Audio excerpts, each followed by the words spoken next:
Hello class +2। आज हम करने जा रहे हैं इम्प्योरिटी डिफेक्ट। इम्प्योरिटी डिफेक्ट करने के लिए सबसे पहले आपको दो चीजें समझनी होगी। One is known as the host और second foreign particle. Foreign particle means that may be atom or ion. तो होस्ट क्या होगा? That is our ideal crystal. Ideal crystal like किसी भी क्रिस्टल को ले सकते हैं, वेदर NaCl, AgCl, कोई भी क्रिस्टल ले सकते हो, या फिर आप कोई भी कोवलेंट कंपाउंड लाइक सिलिकॉन का। तो ये इसमें सारे के सारे हमारे पास एटम किसके हैं? सिलिकॉन की। तो ये हमारा क्या हो गया? होस्ट। इसमें इन एटम्स को छोड़कर अगर कोई अनदर टाइप ऑफ एटम या आयन को एंटर करवाया जाता है तो उसको हम नाम क्या देते हैं? Foreign particle. लेट इसमें हम एंटर करवा रहे हैं, मान लेते हैं सेट्रोनियम क्लोराइड या फिर कैडमियम क्लोराइड, एल्यूमिनियम क्लोराइड, कोई भी आप सपोज कर लो, इनको मान लेते हैं इसमें एंटर करवाया जाए तो ये क्या होंगे? Foreign ions, foreign particles. और इसमें लेट सपोज फास्फोरस, एल्यूमिनियम, किसी भी तरह के आप एटम को एंटर करवा रहे हो तो ये इनके लिए क्या होंगे? Foreign particle. तो ये दो चीजें अगर आपको समझ आ जाए तो इससे आपको डेफिनेशन याद करने में बहुत ही इजी रहेगा। तो हमारे पास इसकी डेफिनेशन क्या है? अब हम इसकी डेफिनेशन करते हैं। तो introduction of, write down, introduction of foreign particle means atom or ion in the ideal crystal, whether at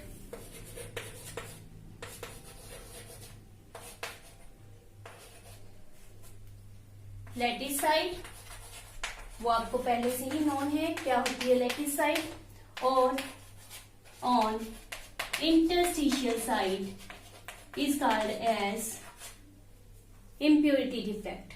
means किसी भी अलग टाइप के एटम या आयन को अगर आइडियल क्रिस्टल में इंट्रोड्यूस करवाया जाता है, whether at their lattice point या फिर इंटरस्टिशियल साइड पर, तो उसको हम क्या कहते हैं? Impurity defect.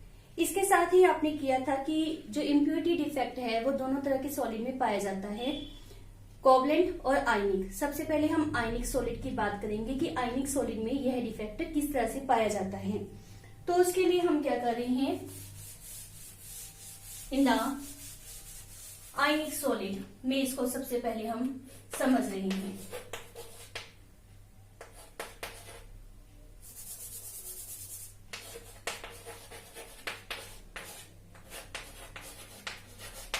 आयनिक सॉलिड मान लेते हैं, हमने ले लिया NaCl का।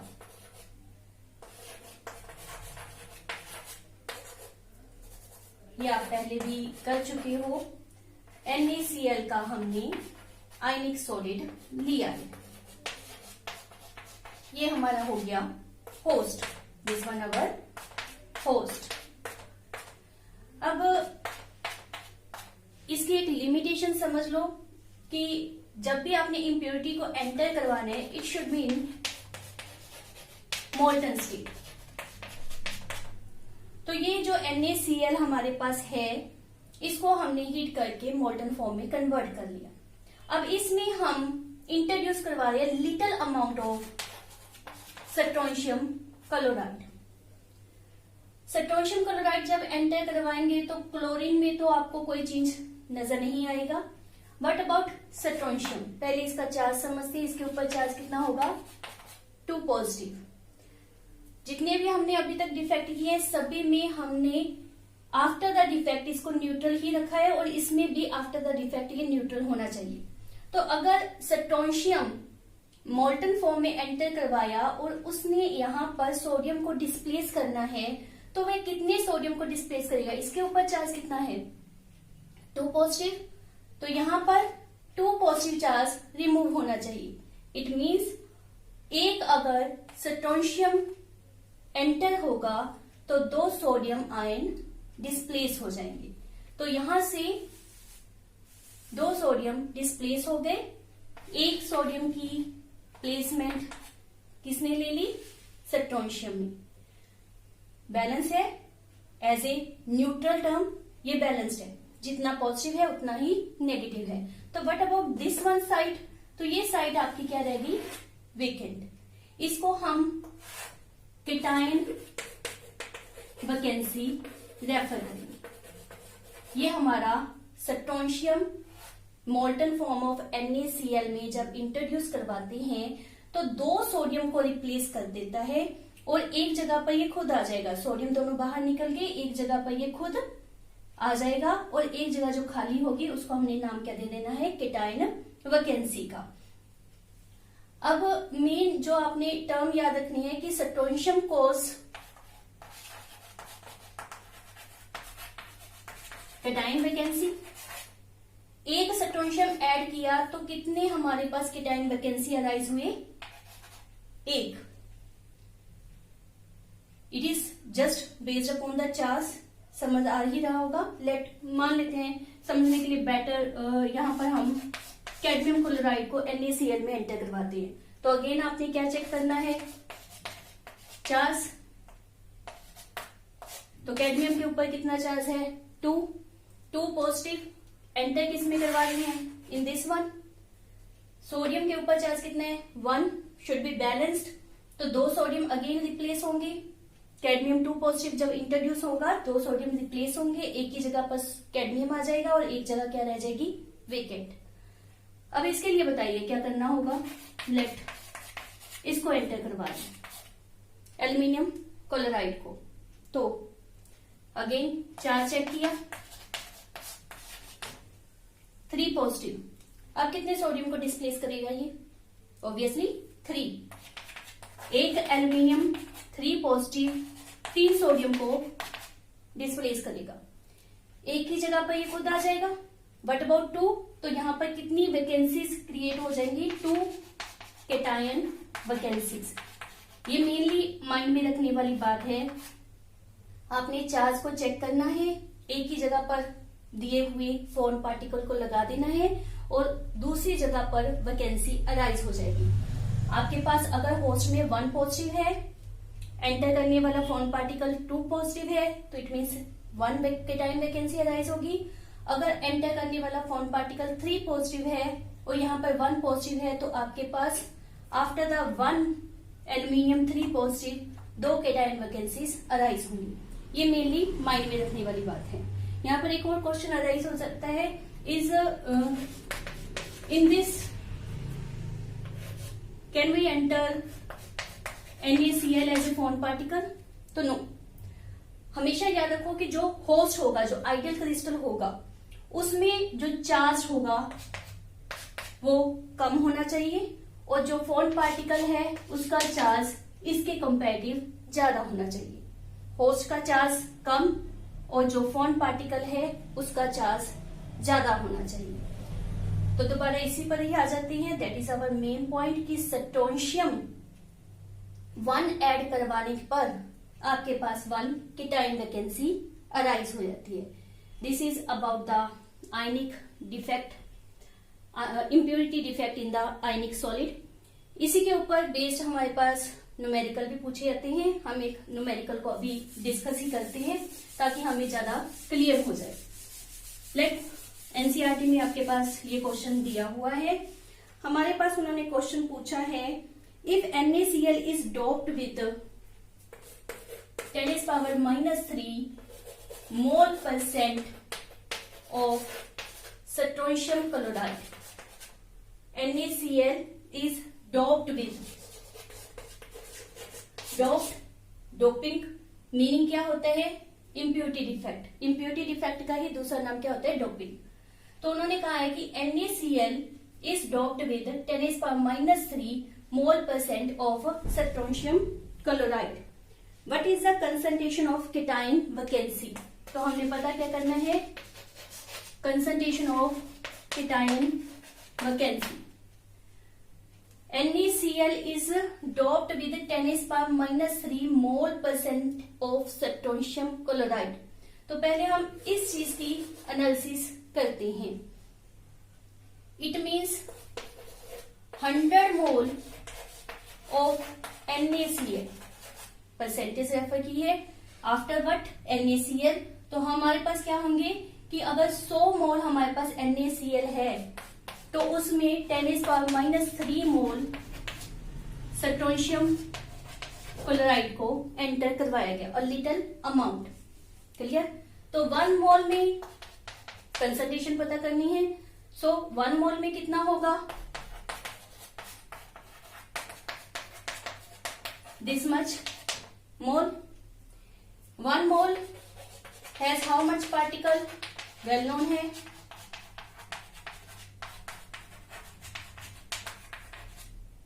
और एक potassium can cause 1 cation vacancy.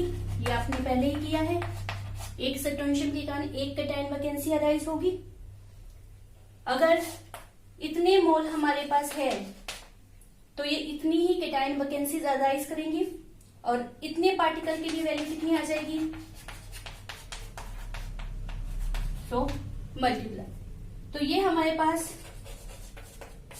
Concentration of cation vacancy आई. क्लियर है. ये हमने पहले इसका मीनिंग कैलकुलेट किया है कि हमारे पास पोटेशियम क्लोराइड इन मोल्स है कितना. फिर हमारे पास 1 मोल के अंदर जितने पार्टिकल प्रेजेंट होते हैं उसके बारे में पता चल गया. एक पार्टिकल के लिए एक वैकेंसी है तो इतने पार्टिकल के लिए कितनी वैकेंसी होगी वो हम कैलकुलेट कर लेंगे. तो हमारे पास क्या आ जाएगा, that is our answer. Clear. Next हमारे पास कोवलेंट में how is the impurity defect, ये नोट हो गया, स्क्रीनशॉट ले लीजिए. क्लियर. नेक्स्ट हम कर रहे हैं इन द कोवलेंट कंपाउंड. वहां पर ये 2 तरह की होती हैं, that is an type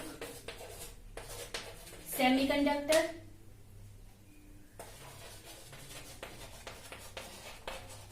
It is caused by donor, or another is P type semiconductor. N type semiconductor अगर आपने obtain करना है तो इसके लिए मेनली याद क्या रखना है, इसका अनदर नेम पहले याद रखना है. It is electron rich. इसी से आपको सारी डाटा इसका क्लियर हो जाता है. तो हमारे पास इफ ओनली सिलिकॉन प्रेजेंट है, only silicon can form 4 bond. Why? Because it has 4 electron in the outer shell. इसमें हमने इससे हायर ग्रुप का 14th ग्रुप में ये बिलोंग करता है, 15th ग्रुप, 16th, तो हायर ग्रुप के एलिमेंट को इसमें एंटर करवाना है. जैसे लेट सपोज ये 14th का है, 15th ग्रुप में से नाइट्रोजन, फास्फोरस, नाइट्रोजन नहीं लेंगे बिकॉज आपको पता ही है वो गैसेस फॉर्म में है. फास्फोरस, आर्सेनिक, किसी को भी हमने एंटर करवा दिया. मान लेते हैं फास्फोरस को एंटर करवा दिया, तो यहां पर फास्फोरस आ गया, 4 बॉन्ड ये बना लेगा. इलेक्ट्रॉन कितने इसमें, 5. तो what about this 1 electron, it is free to move. Conductivity increase करेगा, इलेक्ट्रॉन इजिली मूव कर रहा है. तो बिकॉज यहां पर electron which is negatively charge, उसके कारण कंडक्शन हो रहा है, इसी कारण हम इसको नाम क्या देते हैं, N type semiconductor, which is caused due to the donor, जिसने इलेक्ट्रॉन इंक्रीज कर दी. क्लियर. सेकेंडली हमारे पास है पी टाइप. पी टाइप में फिर से दोबारा हम वही सिलिकॉन को ले लेते हैं. यहाँ पर सभी तरफ हमारे पास सिर्फ और सिर्फ सिलिकॉन प्रेजेंट था, आइडियल स्टेट। 4 बॉन्ड इसके फॉर्म हो रहे थे। क्लियर। अब P अगर कर क्रिएट करना है तो इसका दूसरा नाम क्या होता है, इलेक्ट्रॉन डेफिशिएंट।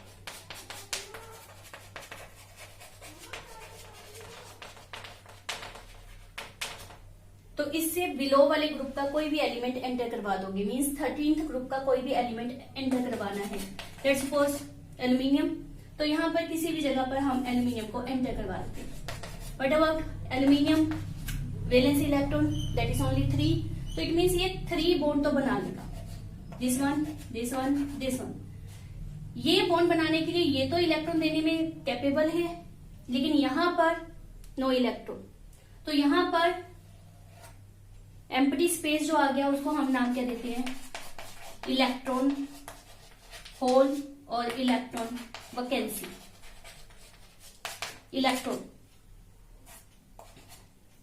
इलेक्ट्रॉन होल और इलेक्ट्रॉन वैकेंसी।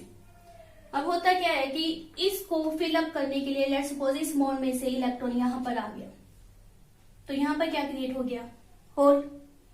इसको फिल करने के लिए इलेक्ट्रॉन यहां पर आ गया, तो यहां पर क्या हो गया, होल। इट मीन्स जिस तरफ इलेक्ट्रॉन मूव कर रहे हैं उससे ऑपोजिट डायरेक्शन में आपकी होल मूव कर रही है। अगर इलेक्ट्रॉन इस तरफ आ रहे हैं नीचे की तरफ, तो होल किस तरफ जा रही है, ऊपर की तरफ। और अगर हम इसके अराउंड पॉजिटिव और नेगेटिव प्लेट लगा दें, तो जो हमारे होल्स हैं बिकॉज दे आर इलेक्ट्रॉन के बिना है, मीन्स पॉजिटिवली चार्ज सपोज करेंगे वो सारे नेगेटिव की तरफ हो जाएंगे, और जो इलेक्ट्रॉन्स है वो सारे नेगेटिव की इलेक्ट्रॉन्स जो है वो पॉजिटिव की तरफ, और जो होल्स है वो नेगेटिव की तरफ इकट्ठे हो जाएंगे। इट मीन्स यहाँ पर जो कंडक्शन है that is because of electron hole positively charge, so it is also called as a P type semiconductors. This is all about impurity defect in the ionic as well as in the covalent. Covalent की ये दोनों type, ये सारा ही topic बहुत important है, specially जो अपने आयनिक solid में न्यूमेरिकल्स हैं उनको अच्छी तरह से अटेम्प्ट करने हैं इन द कॉम्पिटिटिव एग्जाम, वो बहुत ही इंपॉर्टेंट है। होपफुली आपको ये सारा लेक्चर समझ आया होगा। अगर इस लेक्चर में से कुछ भी समझ आया तो मेरी वीडियो को लाइक एंड सब्सक्राइब जरूर कीजिए। Thank you.